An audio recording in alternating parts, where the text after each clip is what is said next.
네, 오늘 하나님께서 우리에게 주시는 말씀은 사도행전 11장 1절부터 18절까지 말씀입니다.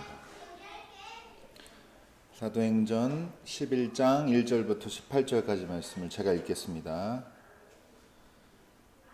사도들과 유대에 있는 신도들이 이방 사람들도 하나님의 말씀을 받아들였다는 소식을 들었다. 그래서 베드로가 예루살렘에 올라왔을 때에 할례를 받은 사람들이 당신은 할례를 받지 않은 사람들의 집에 들어가서 그들과 함께 음식을 먹은 사람이요 하고 그를 나무랐다. 이에 베드로가 그 사이에 일어난 일을 차례대로 그들에게 설명하였다. 내가 요빠 성에서 기도를 하고 있었습니다. 그때 나는 황홀경 가운데서 환상을 보았는데 큰 보자기와 같은 그릇이 내 귀퉁이가 끈에 매달려서 하늘에서 드리워져 내려서 내 앞에까지 왔습니다. 그 안을 자세히 들여다보니 땅 위에 네 발 짐승들과 들짐승들과 기어다니는 것들과 공중에 새들이 있었습니다. 그리고 베드로야 일어나서 잡아먹어라 하는 음성이 내게 들려왔습니다. 그래서 나는 주님 절대로 그럴 수 없습니다. 나는 속된 것이나 정결하지 않은 것을 먹은 일이 없습니다 하고 말하였습니다. 그랬더니 하나님께서 깨끗하게 하신 것을 속되다고 하지 말아라 하는 음성이 두 번째로 하늘에서 들려왔습니다. 이런 일이 3번 일어났습니다. 그리고서 모든 것은 다시 하늘로 들려 올라갔습니다. 바로 그때에 사람들 셋이 우리가 묵고 있는 집에 도착하였는데 그들은 가이사랴에서 내게 보낸 사람들이었습니다. 성령이 내게 의심하지 말고 그들과 함께 가라고 하셨습니다. 그래서 이 6 형제도 나와 함께 가서 우리는 그 사람의 집으로 들어갔습니다. 그 사람은 자기가 천사를 본 이야기를 우리에게 해주었습니다. 그 천사가 그의 집에 와서 서더니 그에게 말하기를 요빠로 사람을 보내어 베드로라고도 하는 시몬을 불러오너라. 그가 내게 너와 내 온 집안이 구원을 받을 말씀을 일러줄 것이다 하더라는 것입니다. 내가 말을 하기 시작하니 성령이 처음에 우리에게 내리시던 것과 같이 그들에게도 내리셨습니다. 그때에 나는 요한은 물로 세례를 주었지만 너희는 성령으로 세례를 받을 것이다 하신 주님의 말씀이 생각났습니다. 그러므로 하나님께서는 우리가 주 예수 그리스도를 믿을 때에 우리에게 주신 것과 같은 선물을 그들에게 주셨는데 내가 누구이기에 감히 하나님을 거역할 수 있겠습니까? 이 말을 듣고 그들은 잠잠하였다.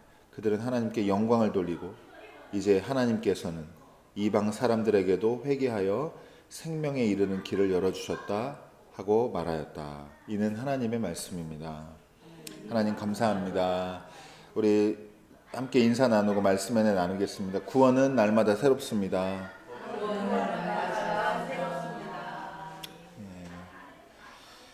오늘은 이제 부활절 5째 주일입니다.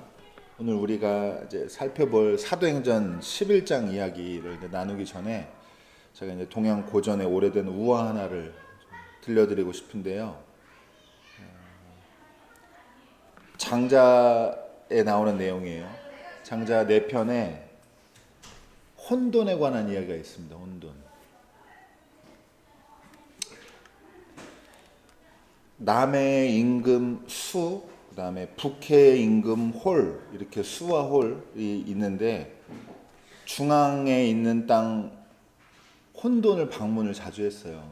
근데 이 혼돈이 수와 홀을 정성껏 그때마다 대접을 잘했습니다. 그래서 수와 홀이 이제 이 융숭한 대접을 받으니까 보답을 하고 싶잖아요. 그래서 그들끼리 이제 상의를 했는데 혼돈은 뭐가 없냐? 우리 얼굴에 있는 우리 7 구멍이 없어요. 그래서 한번 만날 때마다 모든 사람에게 보고 듣고 먹고 숨쉬는 7 구멍이 있는데 혼돈에게만 없으니까 하나씩 만날 때마다 그 구멍을 뚫어주자 이렇게 해가지고 하나씩 구멍을 뚫어줘서 7날이 돼서 모든 구멍을 다 뚫어줬더니 혼돈이 죽어버리고 말았다라는 이야기입니다. 장자에 나오는 이야기예요. 유명한 이야기인데, 그러니까 이건 뭐 해석이 아주 다양하게 될 수 있는데, 그렇지만 이제 오늘 나누고 싶은 부분은 이 우화가 자신의 관점과 논리로 모든 것을 구분하고 정의하려는 시도가 얼마나 위험할 수 있는지 예상외로. 그러니까 선의로 호의적으로 구멍을 뚫어준 건데 그게 결국에는 혼돈이라는 걸 죽게 했단 말이죠. 그들은 자기가 할 수 있는 일, 자기가 가진 거를 좋다고 생각을 했고 혼돈에게 이게 필요하다고도 생각을 했는데, 그러나 이렇게 합리적이고 호의적인 시도가 본질적으로 혼돈의 본질을 파괴했다라고 하는 이야기입니다. 일단 오늘 세세한 부분까지 다 자세히 말씀드리기는 어렵지만 이 유교의 아주 경직된 이런 예를 들면 그리고 관료주의랄까요? 이런 것들을 비판하는 내용도 담고 있고 해석의 여지가 다양하지만 오늘은 이 부분만 같이 연결해서 보려고 하는 건데, 바로 우리가 살펴볼 사도행전 이 오늘 본문에도 이 인간의 관점, 그 다음에 인간의 논리, 이 모든 것으로 구분하고 정의하려는 시도가 얼마나 위험한지, 그런 걸 이제 위험할 수 있는지를 잘 보여주는 본문이 이제 사도행전 본문입니다. 이제 베드로와 예루살렘 교회 얘기로 넘어갈게요. 유대인 그리스도인들은 자신들이 오래 믿었던 성과 속에 대한 구분이 있어요.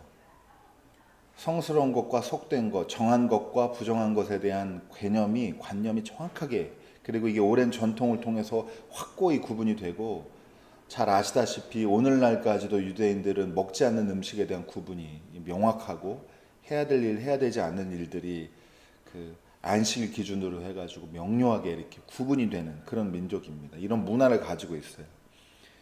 베드로는 이런 사람이에요. 그러니까 무슨 말이냐면 베드로는 예수님의 제자이기 전에 유대인이었어요. 그러니까 어렸을 때부터 경건한 유대인이라면 다 가져야 되는 똑같은 삶의 방식과 태도와 문화에 대한 습득이 있던 사람이고, 이 기준을 가지고 성과 속에 대한 구분, 정한 것과 부정한 것에 대한 구분도 명확하게 가지고 있는 사람이었습니다. 그는 그의 전통에 충실했으므로 그리스도인이 되었지만 그 틀을 벗어날 수는 없었어요. 그리고 이게 초대교회의 아주 중요한 이슈가 됩니다.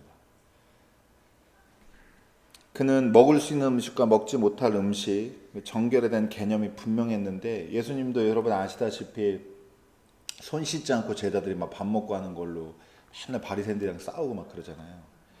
시비가 걸리기도 하고.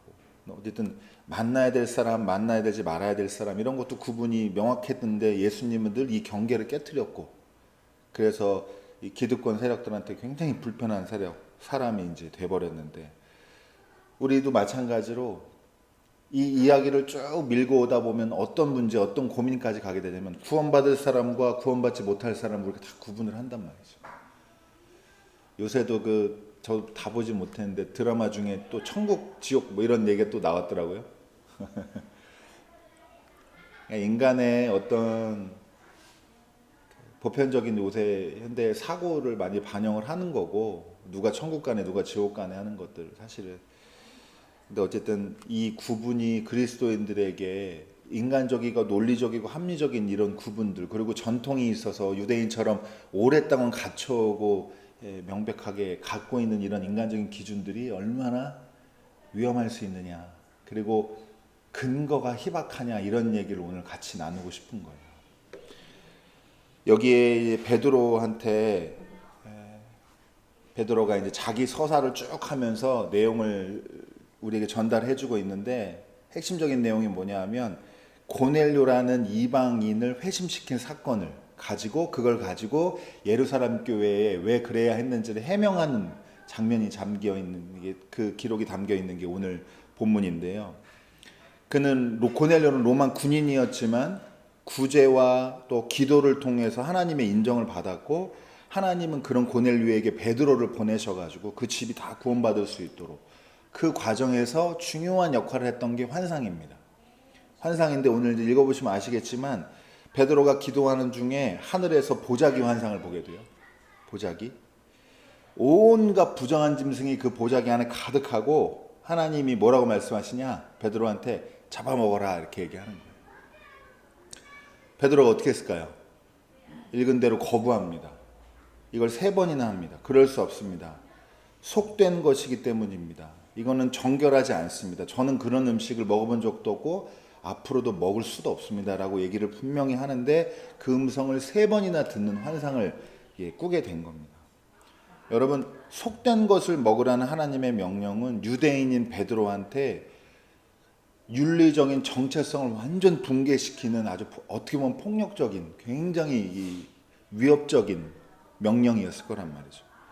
이건 단지 음식에 관한 문제가 아니라 하나님을 제대로 섬기냐 안 섬기냐 이런 문제랑 직접적으로 연관이 있는 거예요.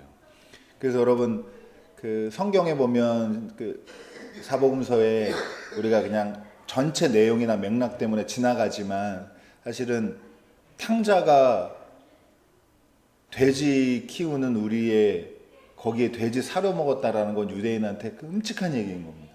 돼지는 부정한 짐승이고 그리고 산비탈 내려오는 그 돼지떼에게 귀신 들어가가지고 다 강물에 빠뜨리고 이러는 것도 여러분 다른 여러 가지 사회적인 맥락이랑 연관이 있는 건데 유대인들은 그 돼지 굽 때문에 돼지를 먹지 않았거든요.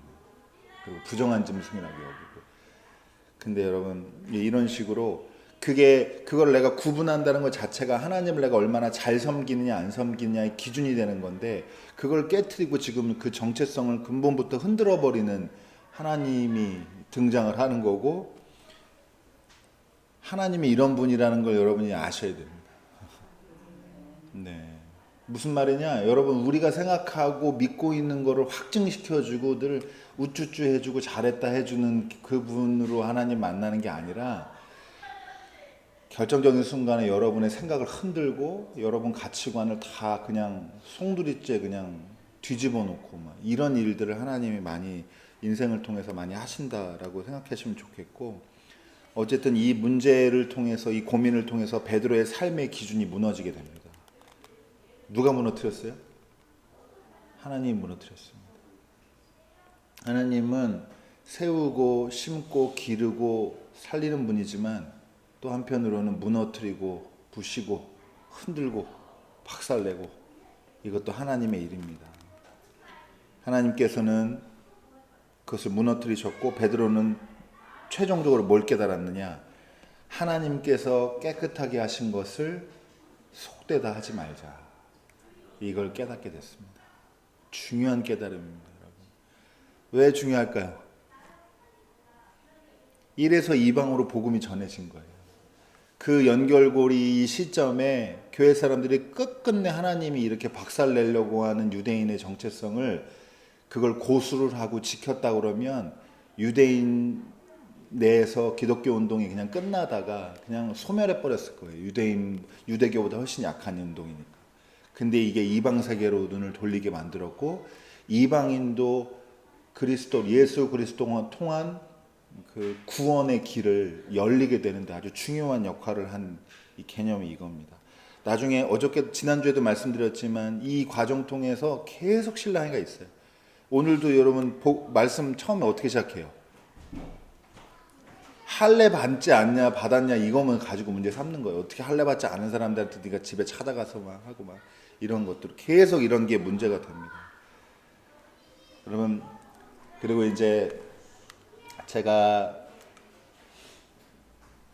지난주에 충격적인 얘기를 했는데 물론 기억은 안 나시겠지만 그래서 기억이 안 나야 또 계속 저도 설교하는 거예요. 이렇게 기억 매주 하고 그러면은 할 수가 없습니다.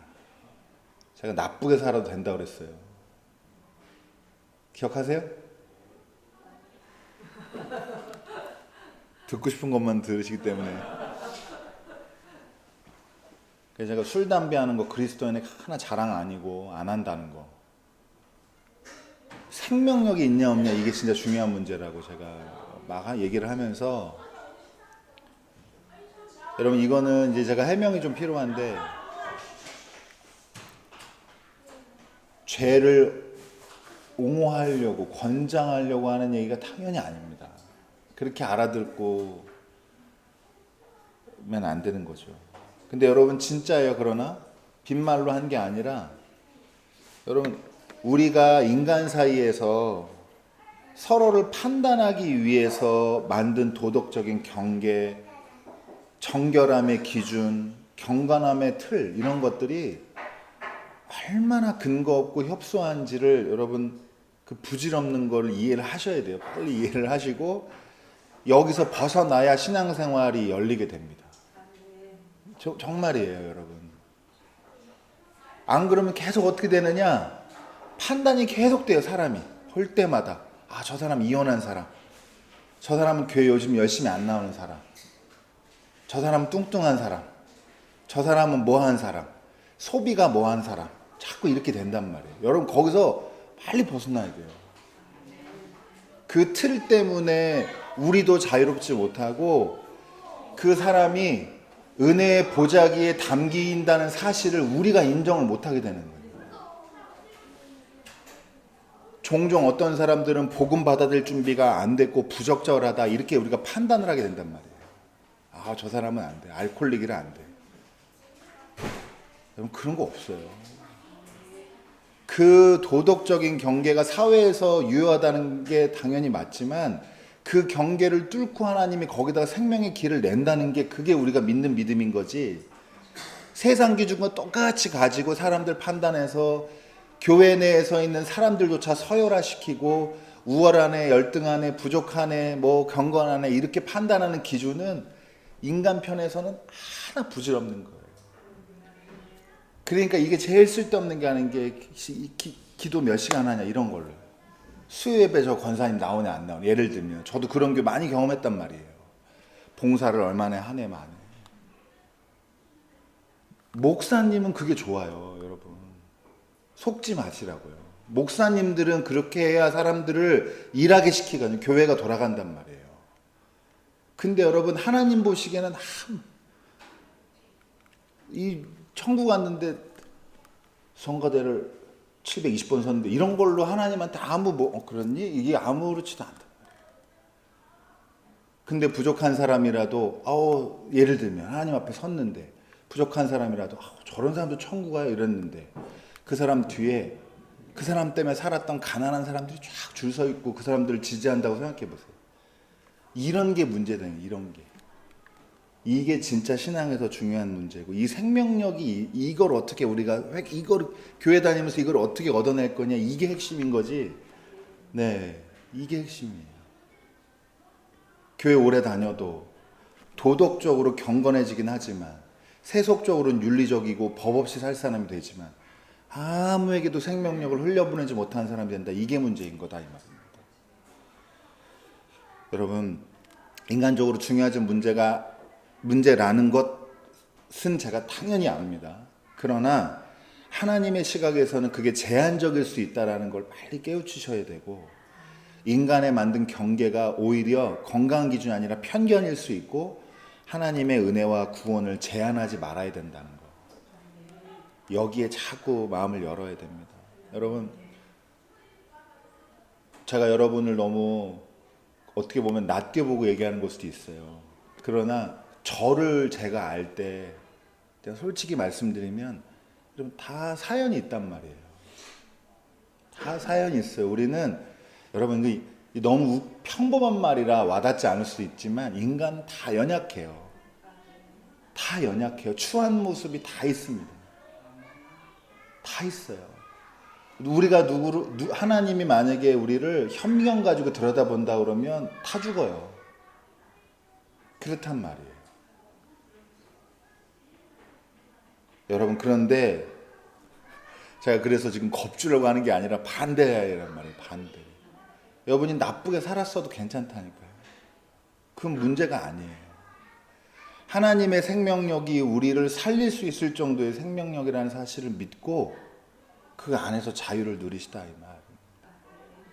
그리고 그 은혜를 입은 마음으로 다른 사람을 평가하지 말라, 판단하지 말라. 어떠한 기준으로는 다 병들었습니다. 우리 인간은 다 병들었어요. 눈이 괜찮으면 귀가 안 들리고 귀가 괜찮으면 팔이 아프고 다리가 괜찮으면 허리가 안 좋고 다 그래요. 건강하면 정신이 안 좋고 정신이 건강하면 육체가 안 좋고 어저께 잘 살았으면 내일 못 살지 잘 살지 알 수가 없고 정말 모르는 겁니다. 그래서 저희가 이렇게 좋은 모습 가지고 만나고 하는 게 너무 중요하고 예, 여기서 은혜를 경험해야 하는 게 되게 중요하고, 하나님이 우리에게, 그러니까 인간 사회에도 하나님께서 윤리가 필요하다고 말했을 거예요. 그러나 윤리보다도 그것보다 중요한 게 뭡니까? 은혜입니다. 은혜가 중요한 겁니다. 오늘 말씀 제목이 뭐예요? 은혜의 보자기입니다. 은혜의 보자기를 하나님이 쫙 펼치셔가지고 어떤 사람 눈에 미흡하고 부족한 우리까지도 거기 다 담아가지고 베드로한테 준 거예요. 교회에 맡긴 겁니다, 여러분. 그래서 우리가 지금 이 자리에 있고 여기서 하나님 만나게 되는 겁니다. 여러분, 베드로가 깨달았던 것, 그러니까 하나님께서 깨끗하게 하신 것을 내가 속되다 하겠느냐. 하나님의 이 음성을 오늘 들으시기를 바라고, 우리는 판단의 주체가 아니라 은혜가 필요한 사람이라는 사실을 기대를 하시고, 오늘 결론입니다. 자기 자신에게 너그러워지십시오. 네, 자기 자신에게 너그러워지십시오. 자기 자신을 들들 볶으면 자기만 괴롭히는 게 아니라 나를 사랑하는 다른 사람들이 괴롭습니다. 피가 말려요. 반대로 여러분, 다른 사람한테 너그러워지십시오. 교회가 윤리를 성취하는 목표의 지향점이 아니라, 여러분, 은혜의 보자기에 담긴 사람들이 자기와 자기 남에게 너그럽고 서로 사랑하고 그 은혜를 누리면서 기쁨으로 사는 곳이 교회이고, 교회 같은 세상 만드는 게 그리스도인의 비전입니다. 여러분, 하나님의 이 은혜의 보자기가 없었더라면 우리는 모두 멸망할 영혼입니다. 하나님의 은혜의 보자기처럼 품이 넓은 저와 여러분의 삶이 되기를 주님의 이름으로 축원합니다. 기도하겠습니다.